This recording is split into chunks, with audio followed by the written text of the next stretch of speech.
시청자 여러분 안녕하십니까. 굿모닝 인포맥스 2부 오늘도 힘차게 문을 열어보겠습니다. 월요일 경제 언박싱 오늘은 손석우 경제평론가님 나와주셨습니다. 어서 오세요. 네, 안녕하세요. 네, 주식시장 얘기 먼저 해보겠는데요. 네. 주식시장의 뜨거운 감자라고 하죠. 금융투자소득세와 관련해서 정부가 다시 한번 폐지 방침을 공식화했는데 이걸 좀 설명해 주세요. 네, 지난주였죠. 이 국민과 함께하는 민생 토론회에서 금융투자소득세 폐지 방침을 다시 한번 공식화했습니다. 예. 요즘 이 민생 토론을 통해서 계속해서 정부와 또 이 대통령실이 이 정책 방향에 대한 릴레이 발표가 이어지고 있거든요. 그렇죠. 그 일환으로 볼 수 있겠고요. 이 금투세라고 하면 사실 이제 대주주 여부와 상관없이 뭐 주식이나 채권, 펀드 이런 금융 투자로 일정 금액이 넘는 소득을 올린 것에 대해서 이제 세금을 부과하는 그런 제도가 번 거에 되겠습니다. 대해서죠? 그렇죠. 그래서 뭐 주식 같은 경우는 5천만 원 이상 번 소득분에 대해서 이제 해당 소득의 20%를 이제 부과하는 이게 지금까지는 되겠죠. 없었는데 부과하기로 한 거를 없애는 거죠. 폐지하는 부과하기를 거죠? 한 거를 이제 도입을 한 거고 이제 예. 시행만 2025년으로 유예되는 그렇죠. 거죠. 유예되는 거죠. 네, 근데 예. 이제 시행 2025년 시행을 앞두고 이제 폐지 방침을 그거를 이제 아예 유예가 아니라 하지 않는 걸로. 네, 폐지를 이제 다시 얘기를 한 거고요. 예. 사실 금투세 폐지를 놓고는 갑론을박이 상당히 뜨겁잖아요. 그렇죠. 일단은 이 금투세 폐지를 주장하는 쪽에서는 이 금투세라는 세금 자체가 주식시장 소위 큰 손들의 이탈을 부추긴다. 네. 그래서 이제 증시 전반에 타격이 있게 되고 결과적으로 보면 주가 하락으로 인해서 결국 소액 투자자, 개미 투자자들의 어떤 손해까지 일으키게 된다라는 지적이 이제 계속해서 있어 왔고요. 예. 하지만 역시 이제 소득 있는 곳에 세금이 있어야 된다는 원칙하에 금투세에 대한 뭐 정당성을 이야기하는 쪽도 있죠. 그렇죠. 금융당국은 결국 투자자들의 손실 방지, 결국 장기 투자를 유도하는 측면을 생각한다면 금투세를 폐지하는 쪽으로 가는 게 맞다라고 지금 보고 있는 것이고요. 네. 그래서 이번에 다시 한번 공식화했다 이렇게 볼 수 있겠습니다. 근데 이제 여기서 문제가 됐던 게 사실 이제 금투세를 폐지를 이제 공식 추진하게 되면 네. 거래세를 인하하려고 했던 계획들이 있어요. 네. 그게 좀 이제 유명무실화 되는 거 아니냐, 흐지부지 되는 거 아니냐 이 부분에 대한 그 우려도 대신 사실은 이거를 하는 그렇죠. 그런 측면이 있었는데 예. 거래세도 예정대로 인하하겠다. 이 부분에 대해서도 계획을 밝혔죠. 그래서 지금 0.2%인데 이거를 이제 올해 0.18%, 내년에 0.15%까지 인하하겠다. 기존 계획을 그대로 진행하겠다라고. 이건 이거대로 그냥 계속하고. 네, 그렇습니다. 또 하나 저희가 이제 관심 있게 봤던 게 상법 개정과 관련된 얘기였거든요. 예. 그러니까 상법상 지금 소액주주들한테 불리한 부분이 이제 여러 가지가 있는데 예. 이런 부분들을 좀 바꾸겠다라고 해서 이제 구체적인 어떻게 바꾸겠다라는 계획을 내놓은 것은 아니지만 전체적인 방향을 보면 예를 들어서 이사에 대한 손해배상 책임을 문다라든지 아니면은 전자주총 을 도입하겠다라는 문제. 또 이게 항상 우리나라에서는 이제 쪼개기 상장으로 문제가 됐던 부분이 이제 예. 물적 분할에 대해서 반대하는 그렇죠. 주주들에 대해서 주식 매수 청구권을 부여하는 이런 문제들을 상법 개정안에 포함시키는 전체적인 방향성을 갖고 있고요. 예.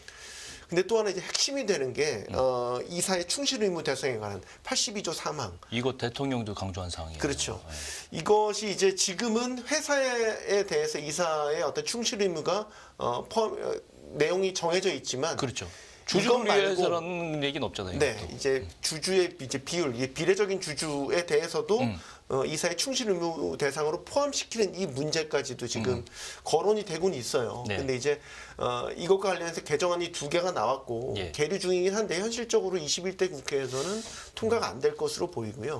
좀 동력이 꺼지나 싶었는데 어쨌든 윤 대통령이 이 얘기를 다시 꺼내면서 그렇죠. 불이 지금 다시 붙은 상황인 거고 상법 개정에 대한 이제 방향도 밝혔으니까 아마 관건은 이사의 충실 의무 이 부분이 어떻게 될 것인가 향후 지켜볼 관전 포인트가 될 것 같습니다. 그렇죠. 여기다가 이제 공매도 금지 조치도 앞으로도 더 연장할 수 있다. 네. 이런 얘기도 나오고 있잖아요. 이게 사실 이제 올해 증시 개장식에서 윤 대통령이 이제 그 역대 대통령 그러겠죠. 처음으로 참석을 하면서 예. 이 얘기들을 화두를 다 꺼낸 거거든요. 예. 이런 것들이 이제 민생 토론회를 통해서 다시 한번 공식화된 건데 윤 대통령이 이제 공매도 금지 조치와 관련해서도 이야기를 했습니다. 이게 논란이 있었던 게 총선을 앞두고 공매도 금지 조치 이야기를 꺼낸 건 사실상 선거용 아니냐 이런 논란이 그래 있었는데 볼 수 있죠. 예. 총선용으로 일시적인 금지를 한 게 아니다. 라는 거를 다시 한번 얘기를 했고 예. 부작용 차단 조치가 구축되지 않는다면 다시 재개할 뜻이 없다라는 점을 강조를 했습니다. 예. 이 얘기는 지금 뭐 외국인이나 기관 등이 뭐 속속 드러나고는 있지만 예를 들어서 무분별한 무차익 공매도 이런 부분들에 대해서 전반적인 주가 폭락을 부추기는 문제 이에 따라서 개미 투자자, 개인 투자자들이 계속해서 당하고 있다라는 이런 인식 자체에 대해서 뭐 예를 들면 무차익 공매도에 대한 대책 또 네. 공매도 전산 시스템 구축 이런 문제들이 예. 완벽하게 구축이 되지 않으면 다시 시작하지 않겠다는 얘기거든요. 그러면 지금 작년 11월 5일부터 전격적으로 공매도 금지가 됐단 말이죠. 예. 그리고 올해 6월까지로 지금 기간을 정해놨는데 그렇죠. 이 기간이 더 연장될 가능성도 있다라고 저희가 볼 수 있는 거고 예. 다만 이제 우려되는 거는 금지 기간이 길어지게 된다면 사실 한국 증시 시장에 대한 신뢰도에 대한 문제는 있습니다. 네. 그러니까 공매도 금지 조치가 이제 주요국 증시에서 뭐 다 하고 있는 조치인 거고 그렇기 때문에 이게 길어질 경우에는 신뢰도의 문제 더 길어진다면 뭐 국가 신용 등급에도 부정적인 영향을 미칠 수 있기 때문에 어쨌든 지금 나타나고 있는 부작용에 대한 어떤 그 차단 조치들이 마련이 돼야 되겠고 그렇죠. 향후 이제 재개 문제는 다시 한번 이제 전문가들 사이에서 논의가 있어야 되겠지만 이 공매도 시스템 자체는 글로벌 스탠다드라는 거는 분명히 말씀드리고 싶습니다. 외국인들에게 불만을 유도할 수가 있어요, 이게. 그죠? 뭐 그런 길게 점이 보면 있어요. 예, 네. 자금 이탈에 대한 문제도 그렇죠. 저희가 이것 얘기를 할 수 때문에 있는 못해 먹겠다 거죠. 그러고 나가면 이게 빌미를 제공할 수 있다는 점이 다만 지금 전수조사 과정에서 뭐 예를 들면은 허수로 매도를 누른 그 공매도를 한다거나 예. 예, 중복 계상을 한다거나 호가만 내고. 예, 이런 문제들이 이제 계속해서 드러나고 있기 때문에 여기에 대한 분명한 차단 조치는 개인 투자자들이 신뢰할 수 있는 수준까지는 분명히 만들어져야 맞아요. 되겠죠. ISA 개인 종합자산관리기사 한도 상향안 이건 어떻게 되는 거예요? 이게 이제 ISA가 그 한 계좌에서 뭐 다양한 금융상품 운용도 할 수 있고 그렇죠. 여기에 대한 종합계좌. 비과세 혜택도 분명히 이제 크기 때문에 예. 어떻게 보면 이제 만능 통장이다 이런 얘기도 있지 않습니까? 그래서 이제 여기에 대한 납입 한도도 2배로 높입니다. 그래서 기존에 2천만 원이었는데 4천만 원으로 올리고요. 그러니까 비과세에 해당되는 그 자금을 늘려주겠다 이 얘기죠. 그렇죠. 뭐 비과세 한도도 이제 200만 원에서 500만 원으로 이건 2.5배가 되겠네요. 아. 이렇게 높이는 이런 방안들이 추진이 됐기 때문에 당시 이제 지난주에 열렸던 민생 토론회에서 이제 금융 분야에 있어서는 예. 어떤 개인들의 어떤 그 금융시장을 통한 자산의 어떤 증대 이런 부분에 포커스를 맞춰서 전반적인 정책 방향들이 나왔다 이렇게 보실 수 있겠습니다. 주식시장과 금융상품에 대한 다양한 지원책이 쏟아지고 있는 거죠. 근데 네. 일각에서는 이게 실현이 될까 이런 의문도 있고 총선용 선심성 공약 아니냐 뭐 이런 네. 얘기도 있어요. 여전히 이제 총선이 얼마 남지 않은 상황에서 뭐 그런 색안경을 끼고 보는 시각도 분명히 예. 있는 것 같아요. 또한 이제 금투세 폐지 같은 경우는 이제 세법 개정을 해야 되는 문제고 문재인 정부 시절에 어쨌든 여야 합의로 추진하기로 하고 이제 시행만 유예시킨 이 법안인 거기 때문에 예. 이거를 다시 이제 폐지를 한다는 것 자체는 정치적으로 그 자체가 부담일 수는 있죠. 그리고 이제 또 총선을 앞두고 있다는 점, 이런 부분들에 대해서 이제 그런 그 총선 앞둔 표심 겨냥한 정책들이 아니냐 이런 이야기들이 나오고 있는 거고요. 또한 이제 전반적으로 보면 이제 비과세 혜택도 늘려주고 세금 거둘 수 있는 거 걷지 않고 이런 부분에 대한 어떤 득실을 따져봤었을 때 단기적으로 보면 지금 그렇지 않아도 세수 부족 문제가 계속 불거지고 있기 때문에 그렇죠. 이런 것들이 결국 단기적으로 재정 기반을 좀 악화시키는 이런 요인이 될 것이다라는 우려도 분명히 있는 것들이기 때문에 하지만 이제 정부 일각에서는 계속 나오는 얘기는 이런 세수 부족에 대한 측면도 있지만 결국 이런 것들이 어떤 개인들에 대한 어떤 자산 증식이라든지 또 우리 주식시장이나 금융시장에 있어서는 네. 세금을 물지 않음으로써 어떤 주가 하락이나 개별 종목에 대한 주가 하락을 좀 방지하는 부분도 있고 또 장기 투자를 유도하는 그렇죠. 런 긍정적인 측면도 있다라는 점에 좀 방점을 찍고 있다 이런 부분도 말씀드리겠습니다. 지금까지 얘기한 거는 이제 규제를 좀 풀어준 쪽이라고 하면 네. 투제 반대 방향도 있잖아요. 지금 대표적인 게 전세대출에다가 총부채 원리금 상환 비율을 네. DSR 규제하겠다. 맞습니다. 이거 옥죄한다는 얘기 아니에요, 그죠? 그렇죠. 일단 지금 올해 정부 기조가 네. 경제 성장률이 지금 2.2% 네. 이제 이 정도로 목표치가 제시됐는데 그 이상으로 이제 그 빚이 늘어나는 가계 부채가 늘어나는 걸 막겠다라는 거거든요. 그렇죠. 전반적인 정부 기조가 그렇고 이런 가운데 이제 전세 대출이 그동안 DSR의 예외 부분이었는데 이걸 단계별로 적용하겠다라는 방침도 밝혔습니다. 예. 그래서 이제 일단 DSR은 지금 은행권의 경우에는 40%입니다. 이 얘기는 개인이 받는 모든 대출을 총합이 자신의 연소득과 따져봤었을 때 그렇죠. 40%를 넘지 못하게 이제 묻겠다는 갚을 얘기죠. 능력이 돼야지 그렇죠. 대출을 해주겠다 이 얘기예요. 그만큼만 대출을 하라는 이제 기조하에서 DSR이 적용된 거고 예. 이거는 이제 전세 대출 부분에 있어서는 주거와 관련된 부분이기 때문에 예외가 됐었는데 이걸 단계별로 적용하겠다라는 건데 일단은 무주택자에는 적용이 안 됩니다. 기존에 주택을 갖고 계신 유주택자가 만약에 추가로 전세 대출을 받게 되는 경우에 DSR이 적용이 되는 거고 또 전세 대출 받는 대출 원금에 대해서는 적용되는 게 아니고 예. 이자를 내야 되는 예. 이자 상환분에 대해서 일단 1단계로 적용이 된다는 겁니다. 그래서 전체적인 부담이 이제 처음부터 크진 않게 되는 건데 일단 점진적으로 하는군요. 네, 점진적으로 한다라는 거고 이렇게 되면 이제 전체 대출을 받은 분자에 해당되겠죠. 예. 이 부분에 대해 이제 전세 대출 이자 상환분이 유주택자에 한해서 이제 더해지기 때문에 그만큼 전세 대출을 받을 수 있는 총액은 줄어들게 되겠죠. 그렇죠. 네. 과도한 대출은 못하게 네. 막는다. 뭐 대전제가 그런 거 보는 되겠습니까? 네. 근데 이제 연초부터 가장 저희가 이제 주목해야 될 리스크 요인이 환율이에요. 지금 1,340원대로 올라갔다가 지난 주말에 1,339원, 뭐 거의 1,400원, 1,340원인데 네. 이거 어떻게 보세요? 심각하죠. 저희가 지난 시간에도 아마 환율 얘기를 말씀하셨죠. 수출 이야기를 하면서 환율 예. 말씀드렸었던 것 같아요. 근데 이제 그 사이에 지금 연초 들어서 전체 원달러 환율 상승분을 따지면 50원이 넘거든요. 그렇죠.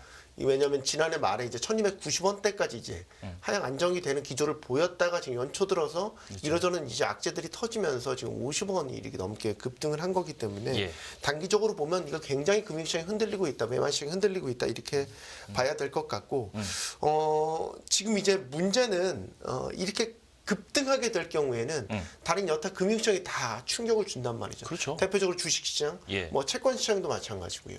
이게 이제 원인이 되기도 하고 결과가 되기도 합니다. 이 얘기는 지금 그만큼 외국인 매도세가 주식시장에 있어서 지금 크다라는 얘기고 계속해서 이어지고 있지 그렇죠, 않습니까? 그러니까 우리 원화로 샀던 주식을 이제 팔고 달러를 가지고 나간다는 얘기가 되잖아요. 그렇게 되면 사실 지금 여러 이슈 때문에 환율이 오르고 있는데 이런 외국인들의 주식 매도세가 달러 값을 더 올리죠. 네, 더 올리는 이제 원인이 되기도 하고요. 결과적으로 본다면 이런 환율이 오르는 거는 해외 입장에서 봤었을 때 네. 우리 국내 주식시장으로 들어오거나 원화를 사서 들어오는 입장에서는 더 큰 부담을 안고 들어와야 된다는 얘기이기 때문에 그렇죠. 또 길게 보면은 이게 또 결과론적으로는 지금 주식 외국인들의 자금 이탈이라든지 이런 것들에 대한 또 요인이 되기도 하거든요. 부추기는 거죠. 그렇기 때문에 뭐, 지금 이렇게 단기에 이렇게 크게 오르는 것들이 전반적으로 다 충격을 줄 수밖에 없다라는 거예요. 그렇다면 왜 이렇게 환율을 들어올리는 배경이 뭘까요?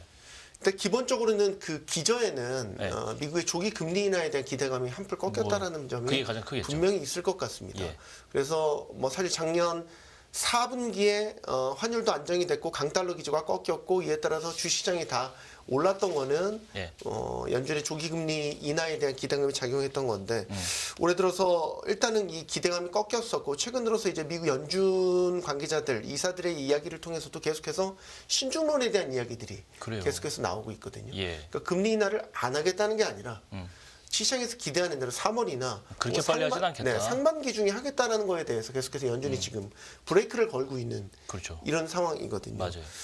그렇기 때문에 다시 지금 뭐 강달러 기조가 고개를 들고 있는 거고 그런 것들이 나타나는 게 이제 달러 인덱스를 통해서 뭐 다시 이제 고개를 들고 있는 이런 상황인 거고 또 하나는 최근에 이제 일본은행이 통화 정책에 대한 피벗 기대감이 분명히 있었습니다.